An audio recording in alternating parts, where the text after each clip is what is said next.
Assalamualaikum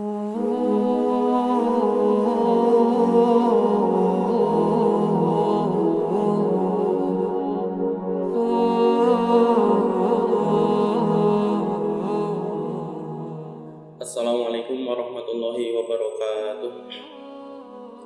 Alhamdulillahilladzi anzala ala abdil kitaba wa lam yaj'al lahu iwaja qayyiman liyundhira ba'san syadidan min ladunhu wa yubashshiral mu'minin. Asyhadu an la ilaha illallah wa asyhadu anna Muhammadar Rasulullah sallallahu alaihi wasallam wa ala alihi wa ashabihi amma ba'd.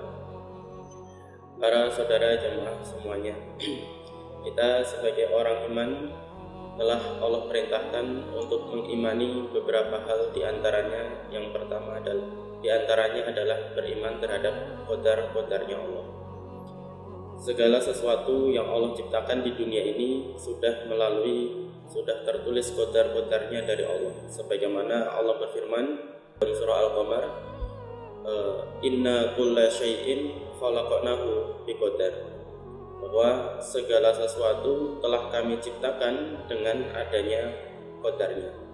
Bahkan dalam suatu riwayat hadis Muslim, Nabi bersabda, kataballahu maqadirul khalaiqi qabla an yakhluqas samawati wal ard bi 50 alf sanah.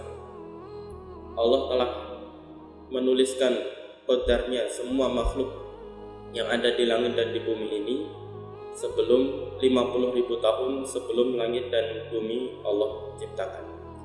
Maka dari itu para saudara jamaah, bahwa apa yang telah kita lalui di dunia ini semuanya tidak terlepas dari apa yang sudah Allah tuliskan qadar-qadarnya terhadap kita dalam Lauhul Mahfuz.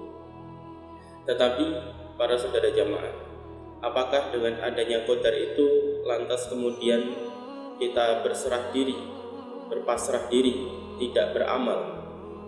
Pertanyaan-pertanyaan seperti itu juga pernah para sahabat tanyakan kepada Rasulullah SAW.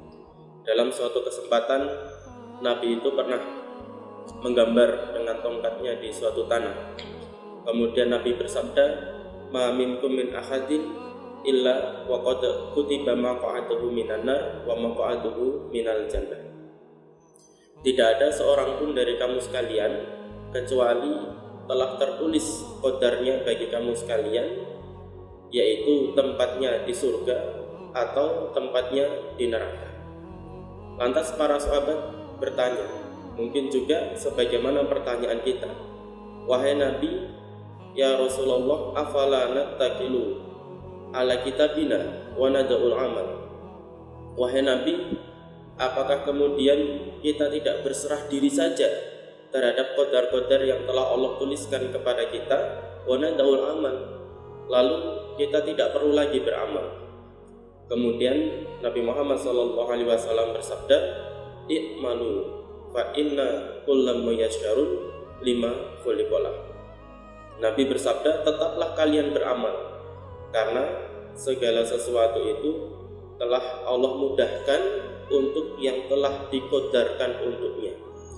Maka para saudara jamaah, ketika Allah mengkodarkan hal-hal yang baik bagi kita, maka kita yakin bahwa Allah akan memudahkan bagi kita untuk mengerjakan amalan-amalan baik tersebut. Begitu pula ketika Allah mengkodarkan sesuatu yang jelek bagi kita, maka dengan berbagai caranya kita akan dipermudah untuk mengerjakan amal-amal jelek tersebut. Sebagaimana Nabi juga pernah bersabda dalam riwayat Abu Dawud, innallaha idza khalaqal abda lil jannah ista'malahu bi amali ahlil jannah hatta yamuta ala amali min amali ahlil jannah. Nabi bersabda, ketika Allah itu menciptakan hambanya untuk dikodarkan masuk ke dalam surga, maka ista'malahu bi amali ahlil jannah, maka Allah akan memudahkan hamba tersebut beramal dengan amalannya ahli surga, hatta yamuta ala amalin min amali ahlil jannah, sampai dia mati dalam menetapi salah satu amalan dari amalannya ahli surga. Begitu pula sebaliknya, innallaha idza khalaqal abda linnar ista'malahu bi amali ahlinnar hatta yamuta min amali min amali ahlinnar fayudkhilahu bihinnar. Begitu pula ketika seorang hamba itu Allah ciptakan untuk kemudian dikodarkan masuk ke dalam neraka, maka Allah akan memudahkan hamba tersebut untuk mengamalkan amalannya ahli neraka sampai pada saat kematiannya dia mati dalam mengerjakan salah satu amalannya ahli neraka. Kemudian sebab amalan itulah Allah memasukkan orang tersebut ke dalam neraka. Maka para saudara jamaah, dari beberapa hadis tersebut kita bisa muhasabah, bisa menghisab amal kita. Jika sampai saat ini Allah memudahkan kita untuk mengerjakan amalan-amalan surga, mengqadar kita dalam menetapi amrin jami, amal-amal baik, amal-amal solih, ya, ngaji, puasa dengan baik, kemudian ngaji Al-Quran, kemudian membaca Al-Quran, kemudian sedekah, dan itu rutin setiap hari kita kerjakan, maka kita bisa bersyukur kepada Allah bahwa kita telah Allah qadarkan untuk menetapi amalannya ahli surga. Tinggal bagaimana caranya kita menjaga amalan tersebut sampai husnul khotimahnya kita nanti. Kemudian para saudara jamaah, tentu di dalam menjalani kehidupan ini kita juga akan menjumpai qadar-qadar atau musibah-musibah yang tidak kita senangi.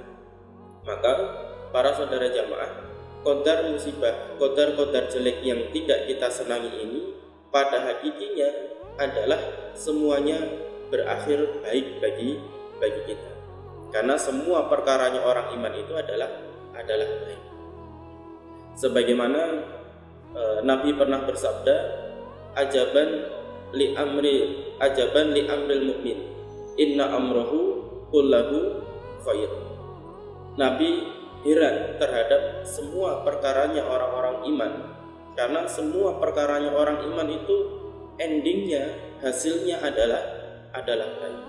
Walaisa dzaka li ahadin illa lil mu'min, dan hal itu tidak bisa didapatkan kecuali hanya oleh orang iman. Apa itu yang membuat Nabi terheran? Apa itu perkara orang iman yang mengherankan? Karena in asobathu syarra'u syakara fakana khairul lahu.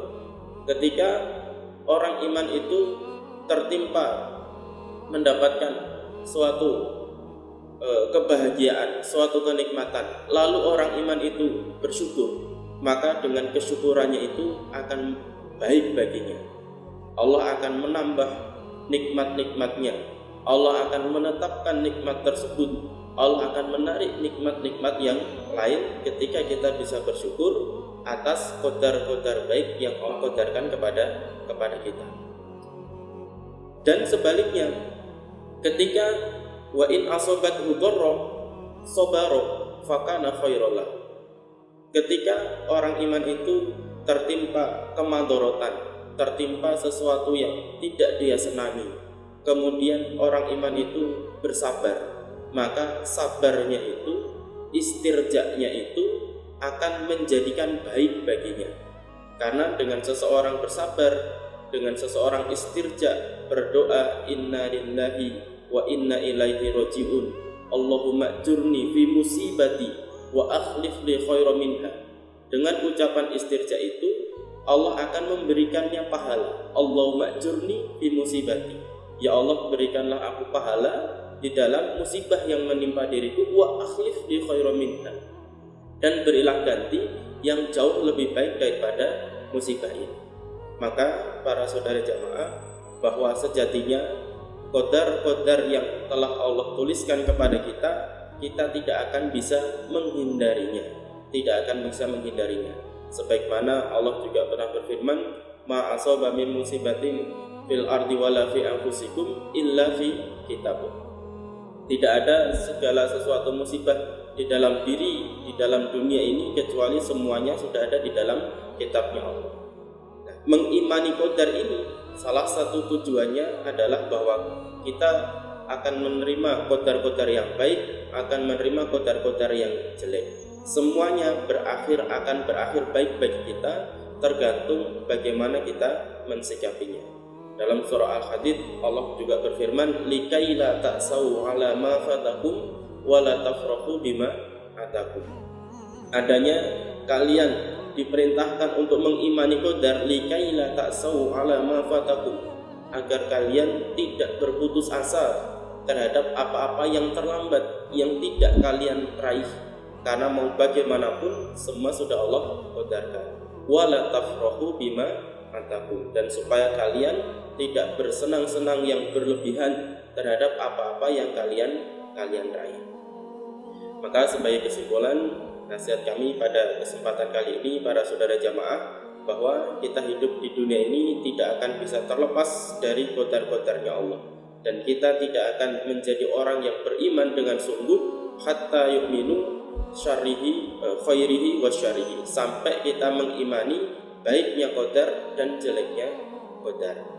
Tetapi baik dan jeleknya qadar itu semuanya akan berakhir baik bagi kita orang iman, asalkan kita bisa mensikapinya, yaitu ketika kita mendapatkan qadar-qadar nikmat, kita bisa bersyukur kepada Allah. Kemudian ketika kita mendapatkan qadar-qadar yang jelek, qadar-qadar yang musibah, kita bisa istirja, berdoa minta ganti yang lebih baik kepada Allah.